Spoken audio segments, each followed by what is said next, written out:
আসসালামু আলাইকুম, welcome back to my channel Parul show. আজকের আয়োজনে তৈরি করে দেখাচ্ছি কনফেকশনারি কিংবা মিষ্টির দোকানে যে মিহিদানা মতিচুর লাড্ডু সুন্দর করে সাজানো থাকে। আজকে আমি সেই মতিচুর লাড্ডু, যা দেখতে খুব সুন্দর, আকর্ষণীয়, খেতে খুব মজা এবং যা তৈরি করতে বেশি উপকরণ লাগে না, আজকে আমি বেসন দিয়ে এই মতিচুর লাড্ডু তৈরি করছি। আশা করছি রেসিপিটি সবার ভালো লাগবে। আসুন দেখে নেওয়া যাক কীভাবে বানাচ্ছি মতিচুর লাড্ডু। মিক্সিং বলে আমি 2 কাপ পরিমাণ বেসন নিচ্ছি। আমি বেসনটা চেলে নিতে হবে।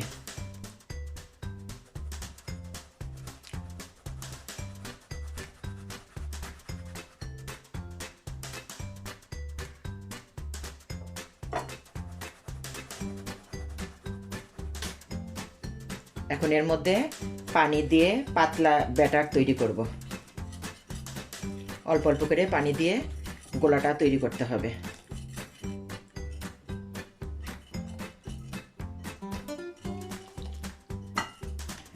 দুই কাপ বেসনে 2 কাপ পানি লেগেছে। এখন আমি এটাকে 5 মিনিটের জন্য এমনি রেখে দিয়ে এখন আমি চুলায় যাব ভাজার জন্য। চুলায় প্যানে তেল গরম করতে দিয়েছি। তো মতিচুর লাড্ডুটা করার জন্য চিকন ছিদ্রওয়ালা জিনিস দরকার। তো আমার কাছে চিকন ছিদ্রওয়ালা জিনিস নাই।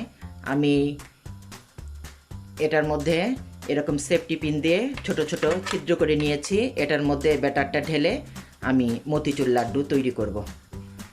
তেলটা গরম হয়ে গিয়েছে। এখন আমি এর মধ্যে ব্যাটারটা ঢেলে আমি এখন দিচ্ছি।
ভাজা হয়ে গিয়েছে। আমি এখন এগুলিকে উঠিয়ে নিচ্ছি।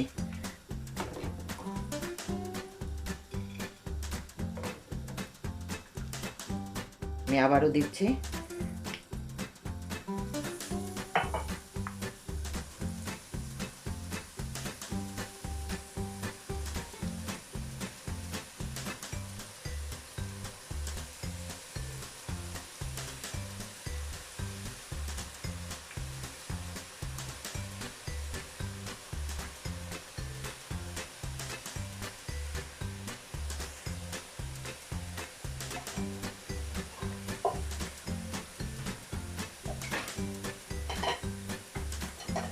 তেলের মধ্যে ব্যাটারটা ঢালার সময় কিছুটা ডাবল হয়ে বড় বড় হয়েছে।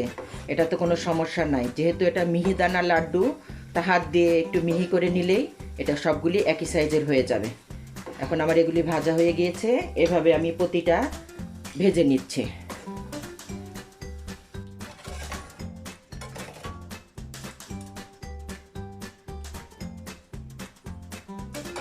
সবগুলি মিহিদানা ভাজা হয়ে গিয়েছে। এখন আমি এটাকে চিনির শিরার মধ্যে জাল দেব।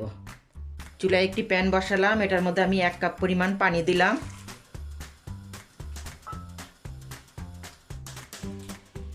এখন এর মধ্যে 2 কাপ পরিমাণ চিনি দিব। এখন এটার মধ্যে ইয়েলো ফুড কালার দিচ্ছি।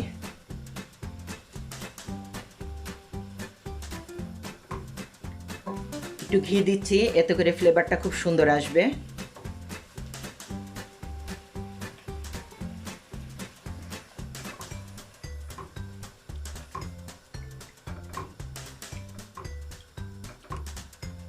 1 ফোঁটা গোলাপ জল দিচ্ছি।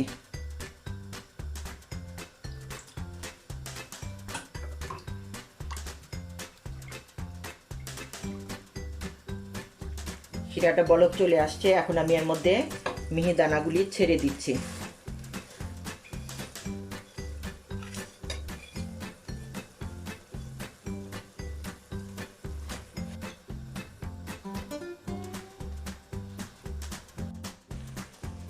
এখন এটাকে 5-7 মিনিট লো হিটে রান্না করব।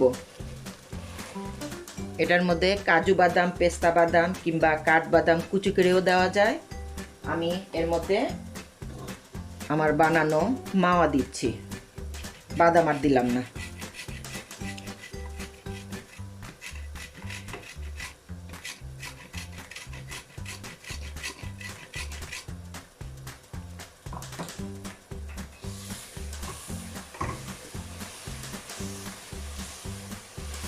আমার এটা রান্না করা হয়ে গিয়েছে। এখন আমি এটাকে চুলার আঁচটা বন্ধ করে দিলাম, এটা ঠান্ডা হবে, এরপর আমি এগুলিকে লাড্ডুর শেপে তৈরি করে নিব। মিশ্রণটা ঠান্ডা হয়ে গিয়েছে, এখন আমি লাড্ডুর শেপ দিচ্ছি।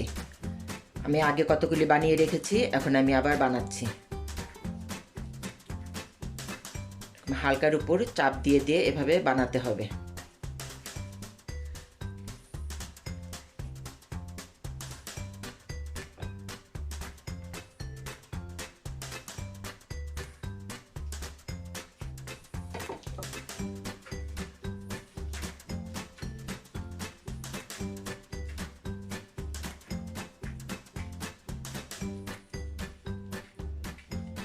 এটা হালকা গরম থাকা অবস্থায় বানাতে হবে, ঠান্ডা হয়ে গেলে বানালে তখন জোড়া লাগবে না।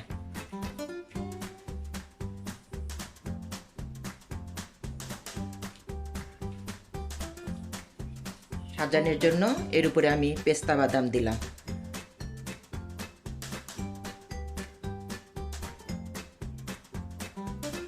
তৈরি হয়ে গেল আমার মিহিদানা মতিচুর লাড্ডু। তৈরি হয়ে গেল বেসন দিয়ে মিহিদানা মতিচুর লাড্ডু। আশা করছি রেসিপিটি সবার ভালো লেগেছে। ভিডিওটি দেখার জন্য সবাইকে ধন্যবাদ। ভালো থাকবেন। আল্লাহ হাফেজ।